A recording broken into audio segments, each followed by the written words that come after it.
ఇంకోటి పోతే మరి మా పొంగిలేటి శ్రీనివాస్ రెడ్డి ఇంటి పైన ఈడీ రైడ్లు జరిగినాయి, పట్టుకున్నారు, పైసలు పట్టుకపోయిండ్రు, ఇన్ని కోట్లు దొరికినాయి, అన్ని కోట్లు దొరికినాయి అని చెప్పిండ్రు.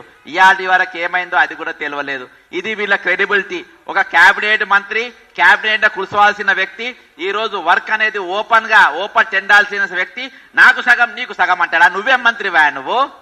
పొంగిలేటి శ్రీనివాస్ రెడ్డి ఇది నాకు సగం సగం వరకు ఇరిగేషన్ ఏది మన కోడంగల్ ఇరిగేషన్ పడ్డది, నాకు సగం నీకు సగం, భూములు నాకు సగం నీకు సగం, ఆడ భూములు ఇస్తుండ్రు నాకు సగం నీకు సగం.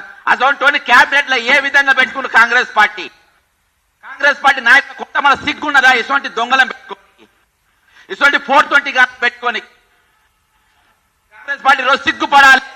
రెడ్ హ్యాండ్ సంచులతో దొరికినటువంటి దొంగను ఈ రోజు ముఖ్యమంత్రిగా చేస్తున్నారు.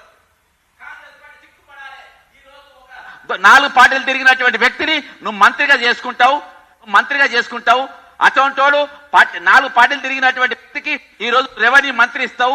ఆయన చేతిలో భూములు తీసుకుంటూ మాట్లాడావు, పైసలు ఎత్తుకపోతున్నాను తీసుకుంటున్నా మాట్లాడు.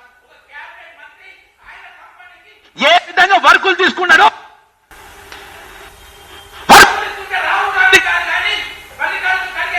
ప్రియాంక గాంధీ గాని ఎందుకు మౌనంగా ఉన్నారు? ఎందుకు నోరు తెరుస్తలేరు? నీది ఐడియాలజీ పార్టీ అనేది, ఎథిక్స్ ఉన్న పార్టీ అనేది, నీతి నిజాయితీ కోసం నిలబడే పార్టీ అనేది.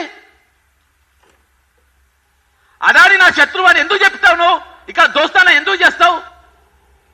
మేడిగడ్డ గాంధీ మేయా కృష్ణారెడ్డిని జైల్లో పెడతా అని ఇయాల్టి వరకు వేసిన కమిషన్ ఏదైతే కాళేశ్వరం మీద వేసే కమిషన్ లో మేయా కృష్ణారెడ్డి పేరు ఒక్కడు కూడా చెప్పలేదు. ఒక్కడు కూడా ఆయన మీద కంప్లైంట్ ఇవ్వలేదు. కంప్లైంట్ ఇచ్చిన ఏకైక వ్యక్తి బక్క జెడ్సన్. మేయా కృష్ణారెడ్డి అన్నతో పేరు చెప్పింది ఏకైక వ్యక్తి బక్క జెడ్సన్.